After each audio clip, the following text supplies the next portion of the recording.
नमस्कार साथियों। हम इकोनॉमिक सर्वे राजस्थान के कुछ प्रश्न लेके आए हैं जो उसके यूनिट वाइज जो दे रखे हैं चैप्टर, उस यूनिट वाइज चैप्टर के क्वेश्चंस हैं। तो इस वीडियो से आप उसकी बेहतर प्रैक्टिस कर पाएंगे। तो हम पहली इकाई जिसका नाम वृहद आर्थिक प्रवृत्तियों का परिदृश्य है उस इकाई के क्वेश्चंस देख रहे हैं। तो पहला इसमें जो प्रश्न है वो क्या है कि राजस्थान की आर्थिक समीक्षा 2022-23 की राज्य सरकार के कौन से विभाग द्वारा तैयार की गई है। मतलब जो राजस्थान की आर्थिक समीक्षा होती है वो कौन तैयार करते हैं, तो करते हैं सांख्यिकी विभाग। इसका आंसर हो गया बी। दूसरा प्रश्न है कि पहला कथन दिया गया है इसमें कि राज्य समीक्षा के अंतर्गत एक निश्चित अवधि में उत्पादित वस्तुओं और सेवाओं का अंतिम मूल्य, यानी कि अंतिम मूल्य सकल राज्य घरेलू उत्पाद कहलाता है। बिल्कुल कहलाता है। सकल राज्य घरेलू उत्पाद स्थिर कीमतों पर अनुमानित किया जाता है। तो हम देखते हैं कि हमारे जो जीएसडीपी होती है वो सिर्फ सकल घरेलू उत्पाद पर ही नहीं बल्कि प्रचलित कीमतों पर भी, स्थिर कीमतों पर ही नहीं बल्कि प्रचलित कीमतों पर भी अनुमानित की जाती है। तो इसके अंदर जो दोनों कथन दे रखे हैं उन दोनों में से एक कथन राइट है, तो इसका आंसर हो गया ए। फिर हम अगला जो प्रश्न देख रहे हैं, तीसरे नंबर का प्रश्न है कि वर्ष 2022-23 में प्रचलित कीमतों पर राज्य का सकल राज्य घरेलू उत्पाद कितना है। मतलब जीएसडीपी किसके ऊपर, प्रचलित कीमतों पर। तो प्रचलित कीमतों पर जीएसडीपी हमारे हैं 14,13,620 करोड़ रुपए। तो 14,13,620 करोड़ रुपए तो है प्रचलित कीमतों पर जीएसडीपी। वहीं हम देखते हैं 2022-23 के जस्ट पहले 2021-22 में जो प्रचलित कीमतों पर जीएसडीपी है वो है 12,18,296 करोड़ रुपए। अगला प्रश्न है चौथा कि राज्य में जीएसडीपी अखिल भारत की जीएसडीपी का कितना प्रतिशत है। तो कितना प्रतिशत है, 5.18% है। पांचवा प्रश्न है प्रचलित मूल्यों पर राज्य की जो जीएसडीपी है, मतलब करंट प्राइस पे जीएसडीपी में 2022-23 में गत वर्ष की तुलना में कितने % की वृद्धि दर्ज की गई है। तो कितने % की गई है, 16.04% की गई है। छठा प्रश्न है कि सकल राज्य मूल्यवर्धन अर्थात जीएसवीए प्रचलित कीमतों पर वर्ष 2022-23 में कितना रहने का अनुमान है। तो कितना रहने का अनुमान है, इसका आंसर होगा 13.11 लाख करोड़ जो है वो देखने का अनुमान है। आर्थिक समीक्षा 2022-23 के अनुसार राज्य के आर्थिक विकास के संदर्भ में कौन सा कथन इसमें हम देखते हैं, सत्य है। सत्य कथन ढूंढना है। पहला है कि प्रचलित मूल्यों पर सकल राज्य मूल्यवर्धन अर्थात जीएसवीए वर्ष 2021-22 की तुलना में वर्ष 2022-23 में 15.57% वृद्धि दर्ज की गई है। बिल्कुल सही है। वर्ष 2022-23 में वर्ष 2021-22 की तुलना में कृषि क्षेत्र में 13.84% की वृद्धि हुई है। बिल्कुल सही है। प्रचलित मूल्यों पर सकल राज्य मूल्यवर्धन में वर्ष 2022-23 की में सेवा क्षेत्र का योगदान 43.74% संभावित है। बिल्कुल, अर्थात ये तीनों ही कथन क्या हो गए हैं, सही हो गए हैं। तो इसका आंसर हो गया डी, सही, सभी कथन सही है। आठवां प्रश्न है कि अग्रिम अनुमानों के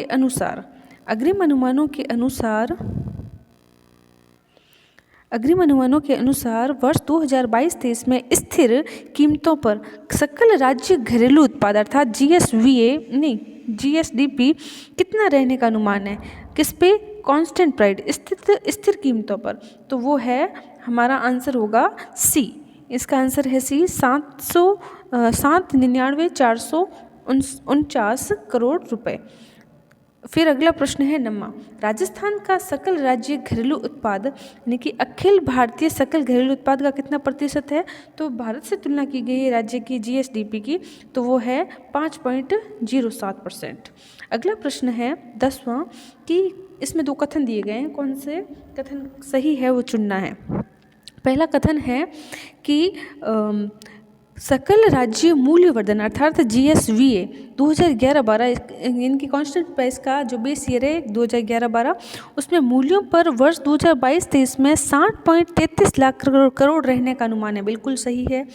दूसरा कथन है कि स्थिर कीमतों पर कांस्टेंट प्राइस पर ही सकल राज्य मूल्यवर्धन में वर्ष 2022-23 में 2021-22 की तुलना में कितने प्रतिशत वृद्धि हुई है? 7.88% वृद्धि हुई है। बिल्कुल राइट है। दोनों आंसर इसके राइट हो गए, तो मतलब हो गया आंसर सी, दोनों कथन सही है। अब प्रश्न है कि आर्थिक समीक्षा 2022-23 के अनुसार राज्य के आर्थिक विकास के संदर्भ में असत्य कथन ढूंढना है। तो पहला कथन है कि राज्य में कृषि क्षेत्र का सकल राज्य मूल्यवर्धन वर्ष 2022-23 में कितना है? 208,989 करोड़ रुपए रहने की संभावना है। दूसरा कथन है कि राज्य क्षेत्र का सकल राज्य मूल्यवर्धन अर्थात GSVA में वर्ष 2011-12 में योगदान 32.69% से घटकर कितना हो गया है? 27.76%। ठीक है। कृषि क्षेत्र में वर्ष 2022-23 में गत वर्ष से सकल राज्य मूल्यवर्धन अर्थात GSVA में 5.22% की वृद्धि दर्ज की गई। बिल्कुल की गई है। फिर अगला कथन है कि वर्ष 2022-23 में उद्योग क्षेत्र का सकल राज्य मूल्यवर्धन 20-31-48 करोड़ रुपए अनुमानित किया गया। ये सही नहीं है। चौथा कथन में जो ये 20 कितना दिया है? 20-31-48 जो दे रखा है, इसकी जगह होगा 20,576 करोड़ होगा, ना कि 20,31,148। एक तो 48 की जगह होगा 576 करोड़। 12वां प्रश्न है वर्ष 2022-23 में सकल राज्य मूल्यवर्धन में सेवा क्षेत्र में कितना योगदान जो है निभाता है? तो है 43.74। हम देखते हैं कि 22-23 का जो सेवा क्षेत्र है उसमें कांस्टेंट 2021-22 में भी 43.27% था और 2022-23 में भी 43.47% है।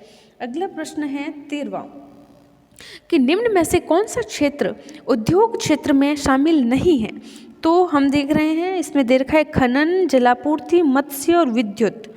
तो मत्स्य इसलिए नहीं होगा, सी आंसर है इसमें, क्योंकि ये तो कृषि क्षेत्र में शामिल होने वाला जो भाग है, न कि उद्योग में। उद्योग में आता है खनन, जलापूर्ति, विद्युत, गैस, विनिर्माण इत्यादि। तो ये मत्स्य जो है वो कृषि क्षेत्र में शामिल होने वाला है। 14वां प्रश्न है कि अग्रिम अनुमानों के अनुसार जो प्रचलित कीमत है अर्थात करंट प्राइस है उस पर शुद्ध राज्य घरेलू उत्पाद NSDP में 2022-23 में वर्ष 2021-22 की तुलना में कितने प्रतिशत की वृद्धि दर्ज की गई है? तो हम देखते हैं इसमें कितने प्रतिशत वृद्धि दर्ज की है, जो 16.10%। 15वां प्रश्न है कि कथन दे रखे हैं। पहला कथन है, इसके अंदर पहला कथन है कि शुद्ध राज्य घरेलू उत्पाद NSDP स्थिर कीमतों पर वर्ष 2022-23 में 694,771 करोड़ रुपए रहने का अनुमान है। बिल्कुल है। दूसरा कथन है कि शुद्ध राज्य घरेलू उत्पाद वर्ष 2021-22 22-23 में तो है 694,771 करोड़ और 21-22 में बताया है 642,688 करोड़। बिल्कुल दोनों ही कथन यहाँ पे राइट है, तो आंसर हो गया इसमें सी। ठीक है। अगला प्रश्न है 16वां है कि अग्रिम अनुमानों के अनुसार वर्ष 2022-23 में स्थिर कीमतों पर राजस्थान की प्रति व्यक्ति PCI कितनी है?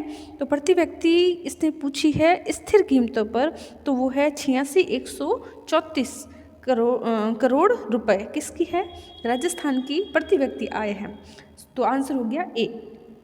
फिर हम देखते हैं कि इसके अंदर दे रखा है इसके जस्ट नीचे 80,545 रुपये। तो 80,545 है 2021-22 की, ये है 22-23 की, 21-22 की प्रति व्यक्ति आई थी 80,545। 17वां प्रश्न है वर्ष 2022-23 में प्रचलित कीमतों पर राजस्थान की प्रति व्यक्ति आय कितनी है? ये तो थी कांस्टेंट प्राइस पर, स्थिर कीमतों पर, और प्रचलित कीमतों पर जो है वो कितनी है? वो है हमारे 156,149 रुपये, 156,149 रुपये। फिर अगला प्रश्न 18वां है राज्य में प्रचलित कीमतों पर वर्ष 2022-23 में प्रति व्यक्ति आय में कितने प्रतिशत की वृद्धि दर्ज की गई है? तो वो वृद्धि दर्ज की गई है 14.85%। प्रश्न 19 है, कथन दे रखे हैं इसमें। पहला कथन है कि स्थिर कीमतों पर वर्ष 2022-23 में अखिल भारत की प्रति व्यक्ति आय 96,522 रही है। वहीं पर अखिल भारत की प्रति व्यक्ति आय में स्थिर कीमतों पर वर्ष 2022-23 में गत वर्ष की तुलना में 5.5% की वृद्धि दर्ज की गई है। तो ये दोनों ही कथन सही ठहरते हैं, अर्थात भारत की जो प्रति व्यक्ति आय है वो 96.5 रही है और इसकी जो स्थिर कीमतों पर प्रति व्यक्ति आय है वो 2022-23 में जो प्रतिशत वृद्धि देखी गई है वो 5.5% देखी गई है। 20वां प्रश्न है, कथन है कि प्रचलित कीमतों पर वर्ष 2021-22 में अंत में कुल संपत्तियां 346,844 करोड़ रुपए अनुमानित की गई है। ठीक है, फिर क्या कहा गया है कि कुल संपत्तियां सकल राज्य घरेलू उत्पाद वर्ष 2021-22 का 26.73% है। नहीं, 26.73 नहीं है बल्कि 28.47 है। तो यहाँ पे दूसरा कथन गलत होता है और पहला कथन सही आंसर हो गया इसमें ए। फिर अगला प्रश्न है 21वां प्रश्न क्या बोलता है कि वर्ष 2021-22 में सकल स्थायी पूंजी निर्माण में सार्वजनिक क्षेत्र का योगदान कितना रहा है। देखो, इसमें सकल स्थायी पूंजी निर्माण में निजी और सार्वजनिक दोनों क्षेत्रों का योगदान रहता है। तो यहाँ पे सार्वजनिक क्षेत्र का योगदान पूछा है, तो सार्वजनिक क्षेत्र का योगदान निजी क्षेत्र की तुलना में बहुत ज़्यादा कम रहा है और वो है 23.81, अर्थात डी आंसर होगा इसमें। वहीं हम देखते हैं कि निम्न में से 22वां प्रश्न है, निम्न में से किस क्षेत्र का राज्य में सकल स्थायी पूंजी निर्माण सर्वाधिक योगदान रहा है। तो हम देख रहे हैं कि स्थायी पूंजी निर्माण में दो क्षेत्र है, सार्वजनिक और निजी। उसमें भी ये पूछ रहे हैं कि जो सार्वजनिक और निजी जो क्षेत्र में रहा है उस निर्माण में कौन कौन सी जो क्षेत्र हैं, कौन कौन सी वो कारण है जिससे ये योगदान रहता है। तो उसमें हम देखते हैं कृषि, निर्माण, लोक प्रशासन, खनन। तो सबसे ज़्यादा अगर किसी का योगदान रहा है तो वो रहा है निर्माण क्षेत्र का। ठीक है, निर्माण क्षेत्र का। इसके बाद रहा है ईंधन और विनिर्मित उत्पादों का, और उसके बाद रहा है लोक प्रशासन का। ठीक है, अगला प्रश्न है 23, राजस्थान में थोक मूल्य सूचकांक WPI का आधार वर्ष कितना है। तो राजस्थान में WPI का आधार वर्ष है 1999 से 2000, अर्थात ए। अगला प्रश्न है 24वां कि राजस्थान सरकार द्वारा थोक मूल्य सूचकांक WPI जारी किया जाता है मासिक, साप्ताहिक, त्रैमासिक या अर्धवार्षिक। तो कैसे किया जाता है, मासिक किया जाता है। अगला प्रश्न है जिसमें कथन दिए गए हैं, असत्य कथन ढूंढना है।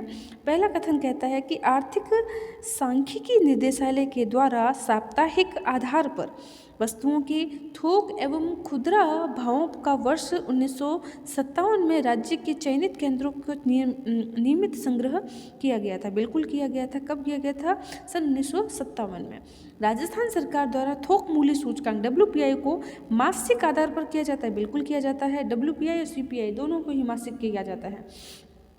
तीसरी है कि औद्योगिक श्रमिकों के लिए उपभोक्ता मूल्य सूचकांक आर्थिक सांख्यिकी निदेशालय द्वारा जारी किया जाता है। नहीं, ये नहीं किया जाता है। ये औद्योगिक श्रमिकों के लिए उपभोक्ता मूल्य सूचकांक कौन निकालता है, श्रम ब्यूरो शिमला निकालता है, जबकि आर्थिक एवं सांख्यिकी निदेशालय जो है वो उसका संयुक्त रूप से निकालता है। फिर अगला देखते हैं कि थोक मूल्य सूचकांक में केवल वस्तुओं को शामिल किया गया है, सेवाओं को नहीं। बिल्कुल सही।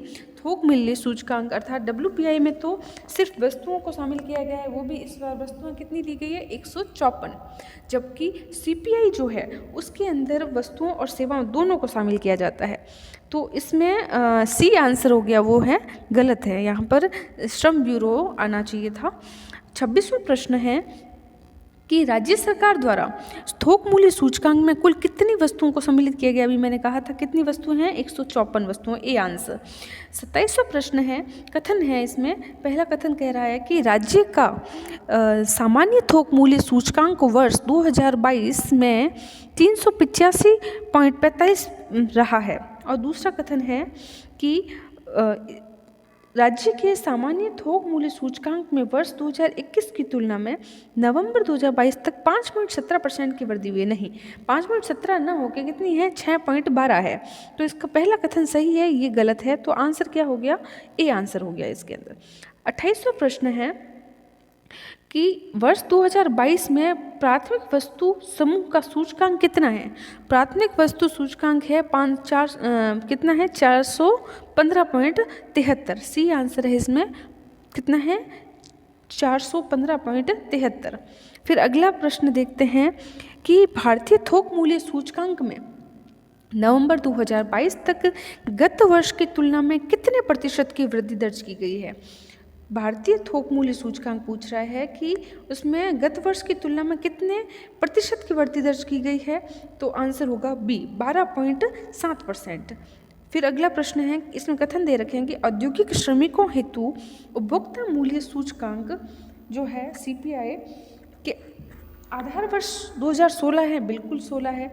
2016 औद्योगिक श्रमिकों के लिए आधार वर्ष तय किया गया है। उससे पहले 2016 नहीं था। ये कब से है, सितंबर 2020 से है। एक बात। दूसरा कथन है कि औद्योगिक श्रमिकों के लिए उपभोक्ता मूल्य सूचकांक श्रम ब्यूरो शिमला द्वारा तैयार किया जाता है, बिल्कुल सही है। तो दोनों कथन यहाँ पे क्या हो गए हैं, सही हो गया। तो आंसर हो गया सी।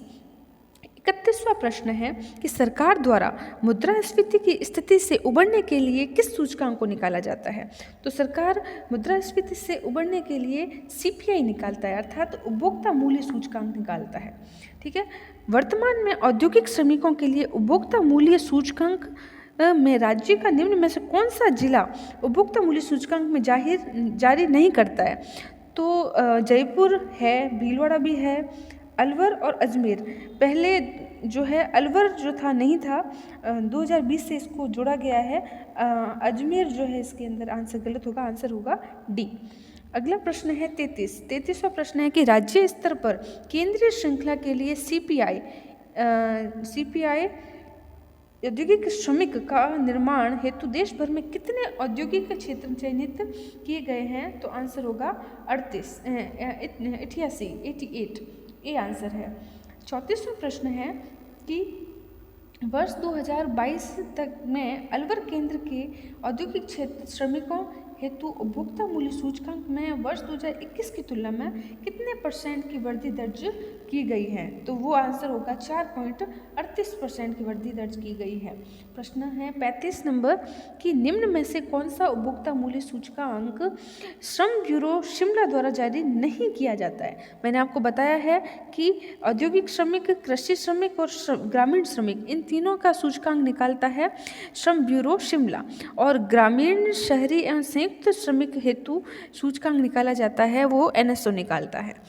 36वां प्रश्न है कि श्रमिकों के लिए उपभोक्ता मूल्य सूचकांक अर्थात CPI का आधार वर्ष क्या है, किसके लिए, श्रमिकों के लिए। तो हमने देखा कि औद्योगिक श्रमिक के लिए हमने देख लिया अभी जस्ट 2016 है। कृषि और ग्रामीणों के लिए जो है आधार वर्ष वो है सन 1986 से 83। तो आंसर हो गया ए।